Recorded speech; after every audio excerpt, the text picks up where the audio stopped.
কবুতর বাংলাদেশের অত্যন্ত পরিচিত একটি গৃহপালিত এবং বুনো পাখি। এটি শান্তির প্রতীক হিসেবে পরিচিত এবং সাধারণত জোড়ায় বাস করতে পছন্দ করে। এদের ডানা শক্তিশালী এবং এরা খুব দ্রুত উড়তে পারে। কবুতরের প্রধান খাদ্য হল শস্যদানা, যেমন গম, ধান ও খেসারি। গ্রাম এবং শহর উভয় অঞ্চলেই বাড়ির কার্নিশে বা কাঠের খোপে এদের সচরাচর দেখা যায়। বাংলাদেশে জালালি কবুতর বা বুনো কবুতর সবচেয়ে বেশি জনপ্রিয়।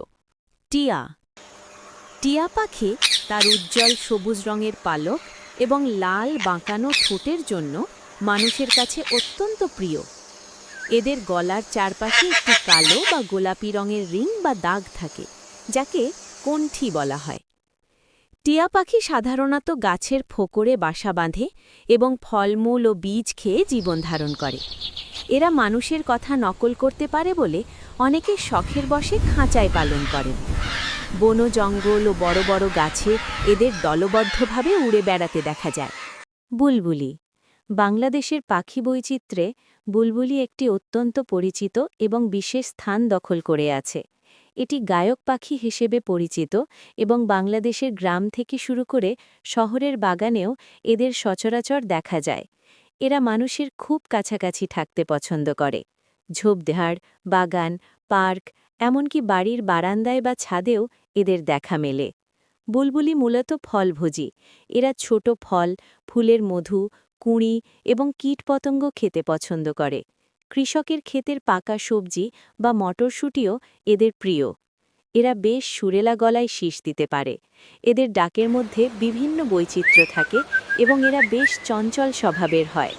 পানকৌড়ি পানকৌড়ি একটি পানকৌড়ি জাতীয় জলচর পাখি যা নদী, বিল ও পুকুরে দেখতে পাওয়া যায়। এদের গায়ের রং সম্পূর্ণ কালো এবং ঠোঁটটি বড়শির মতো কিছুটা বাঁকানো থাকে। এরা পানির নিচে ডুব দিয়ে মাছ শিকারে অত্যন্ত দক্ষ এবং দীর্ঘক্ষণ পানির নিচে থাকতে পারে। মাছ ধরার পর এরা ডাঙায় উঠে রোদে ডানা মেলে শরীর শুকিয়ে নেয়। বাংলাদেশের হাওর ও বাওর অঞ্চলে এদের বড় বড় দল দেখতে পাওয়া যায়।